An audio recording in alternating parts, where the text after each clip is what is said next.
A Bíblia diz: sobre tudo que se deve guardar, guarda o teu coração, porque dele procedem as saídas da vida.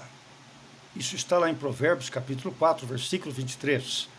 Eu quero tecer algumas considerações sobre o coração, sobre a sensibilidade, para nós decidirmos as escolhas que fazemos durante a vida. E quando falamos em sensibilidade, eu gostaria de abordar a sensibilidade preventiva, a sensibilidade momentânea e a sensibilidade tardia. A palavra de Deus, já que vamos falar do coração, a palavra de Deus, ao fazer referência ao coração, não faz estritamente no sentido biológico ou da sua importância vital para o corpo. A Bíblia também se refere ao coração de forma poética, classificando-o como o centro das emoções, inclusive alertando exaustivamente para o cuidado que se deve ter com ele. A importância que devemos ter com o nosso coração pode ser melhor compreendido pelo paralelo que podemos fazer com um fenômeno natural denominado vulcão. Por que comparar o coração a um vulcão? Bem, o vulcão é uma estrutura natural proveniente do magma, um líquido viscoso incandescente no seio da Terra. E, vez por outra, este líquido ascende de maneira violenta para a superfície, causando então uma erupção. É um espetáculo aterrador. Bem, o processo de explosão vulcânica normalmente gera eventos catastróficos, como soterramento, incêndios, intoxicação. O que temos então como consequência última da erupção vulcânica é, além dos gases tóxicos, as cinzas compostas de minúsculos fragmentos que podem percorrer grandes distâncias carregadas pelo vento. Bem, por que comparar este apavorante fenômeno com o coração? Porque, como a Terra, o homem abriga em seu interior um incandescente potencial explosivo. A dinâmica da vida se resume numa sucessão de ação e reação, estímulo e resposta. Isso não muda. E, tal como um vulcão, fervilha no âmago da natureza humana uma atividade ininterrupta de desejos, que necessita ser domada e direcionada dentro dos parâmetros racionais e morais, a fim de que o magma pecaminoso não ecloda de maneira aleatória numa reação catastrófica e, claro, gerando sofrimento e dor. Diferentemente da irracional Terra, o ser humano é dotado de razão e livre-arbítrio. Além do que, quando se permite, ainda conta com a ação do Espírito Santo. Então, essa condição o torna plenamente capaz de uma análise prévia para decidir pelo sim ou não quando da erupção iminente. No final do processo, se essa erupção acontecer, os gases tóxicos, estou falando de maneira figurada, da iniquidade, atingirão proporções jamais imaginadas com antecedência. A melhor descrição do que é uma erupção pecaminosa talvez seja a seguinte frase: as consequências de um pecado nunca são plenamente avaliadas antes de praticá-lo. Somente depois a intensidade do sofrimento revela suas dimensões. No processo dinâmico da vida, o que determina de fato a qualidade da ação ou reação é a disposição interior do indivíduo, ou seja, seu condicionamento moral, psicológico, moral, espiritual, o que constitui o seu magma.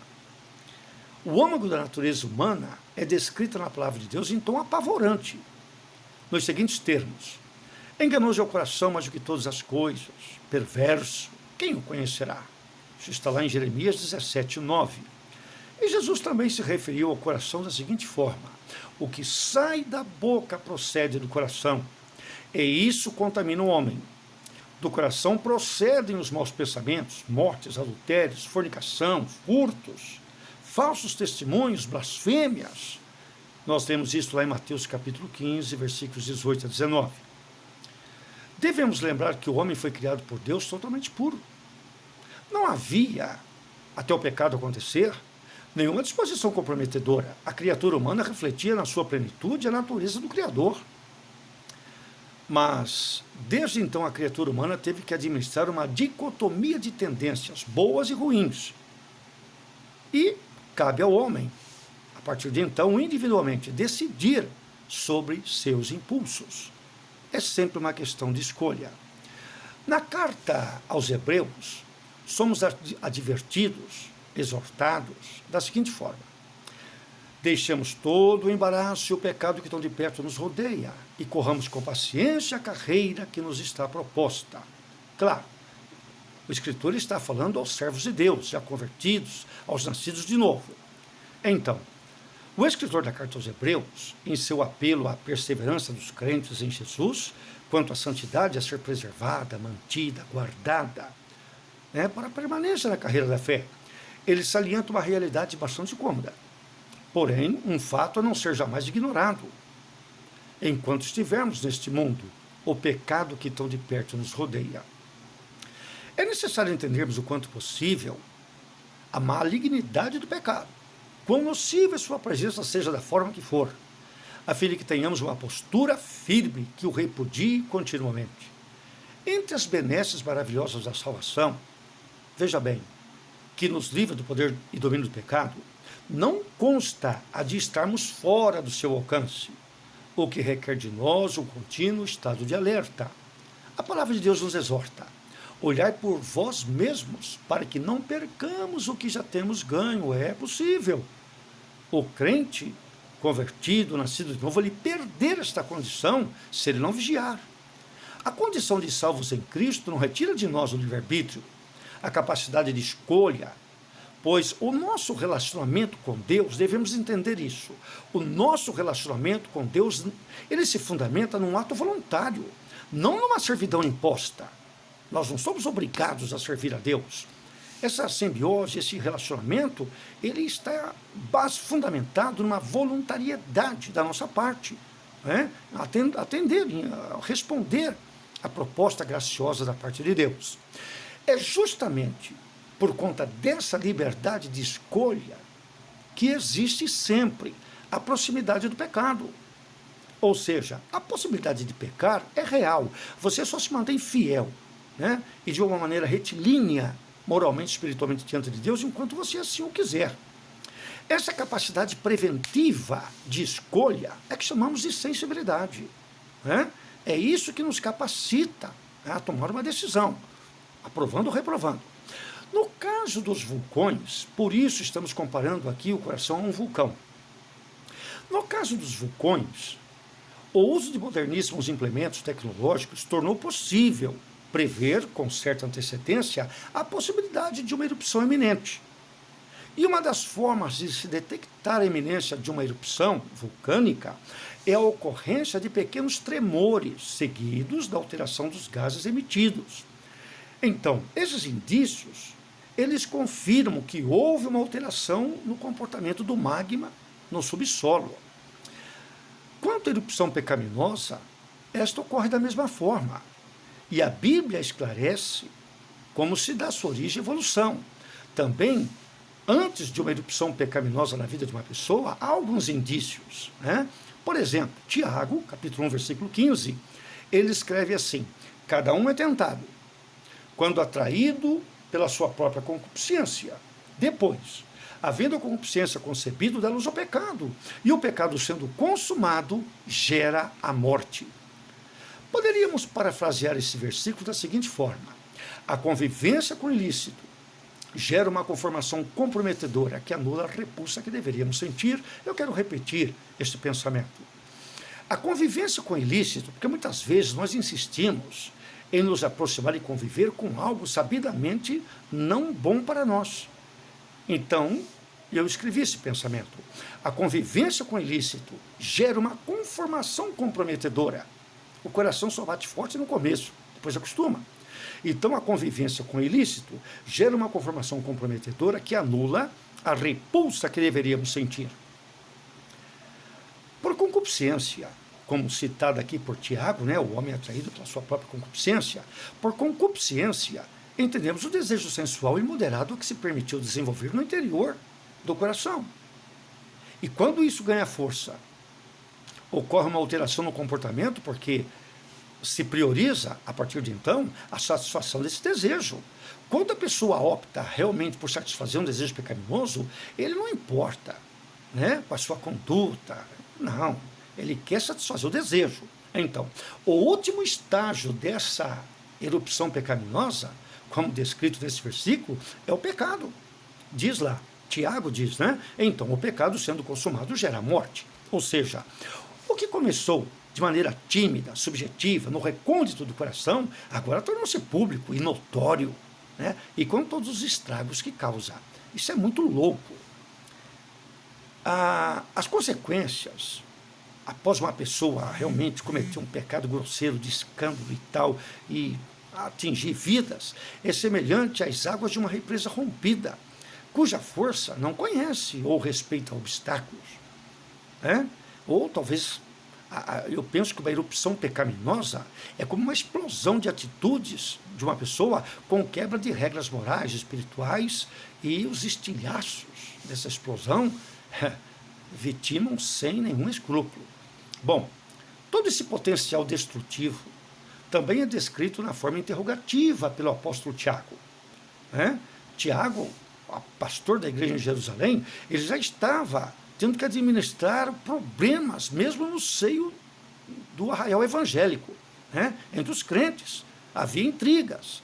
Então, se você pegar a epístola de Tiago, no capítulo 4, versículo 1, ele faz essa indagação. De onde vêm as guerras e as pelejas entre vós? Não vem exatamente dos vossos deleites, que nos vossos membros guerreiam? Então, dentro da natureza humana existe esse magma pecaminoso. E na iminência de uma erupção pecaminosa, o que define em última instância a reação positiva ou não diante de um estímulo é a capacidade sensitiva da pessoa. A sensibilidade é um sentimento de vital importância nesse processo, pois é a capacidade pessoal do indivíduo de sensação ou de resposta mental aos estímulos diversos. Ser sensível é ter consciência aguçada para diferenciar intelectualmente os estímulos, apreciando ou rejeitando. Né? Muito bem. Eu gostaria de falar da sensibilidade em 3 tempos. A sensibilidade que nós precisamos ter, né, em nosso coração. Então, a sensibilidade, ela existe em 3 tempos: a preventiva, a momentânea e a tardia. Ao discorrer sobre a sensibilidade preventiva, momentânea e tardia, o propósito dessa consideração é explorar o tema à luz do texto bíblico, como também as consequências decorrentes da sua aplicação. Né? Então, nós temos aqui alguns exemplos. E eu gostaria, por exemplo, de colocar aqui a sensibilidade preventiva. Nós temos, por exemplo, José, lá no Egito. Todos conhecem a história de José, né? Que foi vendido como escravo e foi trabalhar na casa de Potifar, que o comprou. Então está escrito que dentro da casa de Potifar, a mulher de Potifar tentou seduzi-lo. E José precisou estar muito sensível para evitar uma tragédia. E assim está escrito. Aconteceu depois dessas coisas que a mulher do seu senhor pôs os olhos em José e disse: deita-te comigo. Porém ele recusou. E disse à mulher do seu senhor: o meu senhor nem sabe o que tem nessa casa. Ele entregou na minha mão tudo o que tem. Ninguém é maior do que eu nesta casa, e nenhuma coisa ele me proibiu, senão a ti, porque é sua mulher. Como, pois, faria eu tamanha maldade e pecaria contra Deus? Isso está lá em Gênesis, né? Capítulo 39, versículos 7 a 9. José não foi sensível apenas no sentido moral, mas também no sentido espiritual, preservando seus valores absorvidos desde a casa do seu pai, né? Ausente de lá, coitada, tantos anos. Também como sensibilidade preventiva, nós temos um bom exemplo em Davi, na caverna, quando ele entrou lá para matar Saul. Né? Saul entrou numa caverna e os homens de Davi queriam que ele matasse Davi dentro da caverna. Assim está escrito lá em 1 Samuel, né, capítulo 24, versículo 7. Os homens de Davi lhe disseram: eis aqui o dia do qual o Senhor te diz: te dou o teu inimigo nas tuas mãos, e far-lhe-ás como te parecer bem aos teus olhos. Se Davi acreditasse nisso, estava preso até hoje. E a Bíblia diz: levantou-se Davi e mansamente cortou a orla, a ponta do manto de Saul e se retirou. Aconteceu depois que o coração de Davi doeu, só porque cortou a ponta da capa. E disse aos seus homens: o Senhor me guarde de que eu faça tal coisa ao meu senhor, ao ungido do Senhor, estendendo a minha mão contra ele. Então Davi, ele recuou, né, daquele impulso, porque a sensibilidade que Davi tinha lhe permitiu avaliar a situação. Então, a sensibilidade preventiva. Vamos falar da sensibilidade momentânea, aquela que não perdura. Ela é realmente momentânea. A pessoa tem uma sensibilidade, mas isso não se sustenta. Por exemplo, ainda na história de José, eu quero falar daquele copeiro, né? Está escrito que o copeiro Mor, ele não se lembrou de José quando saiu da cadeia e se esqueceu dele. Lembremos que José revelou a ele o sonho, não é isso? O aconselhou, mas infelizmente, o sentimento de gratidão do copeiro pela revelação e o sonho das palavras de José durou só até ele sair da cela. E foram anos de esquecimento. E José continuou preso, porque José tinha pedido para ele falar por ele a Faraó. Também temos um exemplo de sensibilidade momentânea com o rei Acabe. Está escrito assim lá em 1 Reis, capítulo 21, versículo 27 a 29. Aconteceu que Acabe, ouvindo essas palavras, né, quando Elias foi enviado por Deus a repreender Acabe, por causa da vinha de Nabote, lembra disso? Então Elias disse: olha, assim como os cães comeram o sangue de Nabote, que foi injustamente acusado por sua esposa, né? Você e sua esposa provocaram a morte de Nabote para se apoderar da vinha, os cães vão lamber também o sangue de vocês. Aí o Acabe, aqui está escrito assim: Acabe, ouvindo essas palavras, rasgou suas vestes, cobriu-se sua carne de saco e jejuou. E ele andava humildemente, tanto que veio a palavra do Senhor a Elias, dizendo: você não viu que Acabe se humilha diante de mim? Por isso, né, porque ele se humilha diante de mim, não vou trazer este mal sobre Israel nos seus dias, mas nos dias do seu filho eu vou trazer esse mal sobre a sua casa. Então veja como Deus considerou a humildade de Acabe, mas foi momentânea. Ele seguiu insensível, continuou pecando, né, inimigo de Deus e também do profeta, e a sua humilhação foi temporária. E mais na frente, o que acontece? Todos conhecem a história. Acabe morreu lá na peleja, né, com aquela flecha lançada aleatoriamente por um soldado, mas tirou a vida de Acabe, porque ele estava sob júdice divino. Também como sensibilidade momentânea, nós temos Demas, um jovem que o apóstolo Paulo lamenta. Que triste. Assim está escrito: Demas me desamparou. São palavras do apóstolo Paulo. Demas me desamparou amando o presente século. Né? A sensibilidade desse jovem para com os valores eternos foi de pouca duração. E ele desapareceu na escuridão do mundo. Também temos, por último, a sensibilidade tardia. E um exemplo triste nós temos aqui, né? Esaú, filho de Jacó, né? Tinha direito à bênção da primogenitura, mas nunca valorizou. E ele só foi se dar conta da importância da bênção tarde demais. E assim está escrito em tom exortativo, né? Hebreus 12, 16 e 17. Ninguém seja devasso, profano, como Esaú, que por uma refeição vendeu a sua primogenitura. Bem sabeis que, querendo ele ainda herdar a bênção, foi rejeitado, porque não achou lugar de arrependimento, ainda que com lágrimas o buscou. Esaú vivenciou a lamentação que nós podemos ler lá no Salmo 109, versículo 17. Está escrito assim: visto que amou a maldição, ela lhe sobrevenha, e como não desejou a bênção, ela se afaste dele.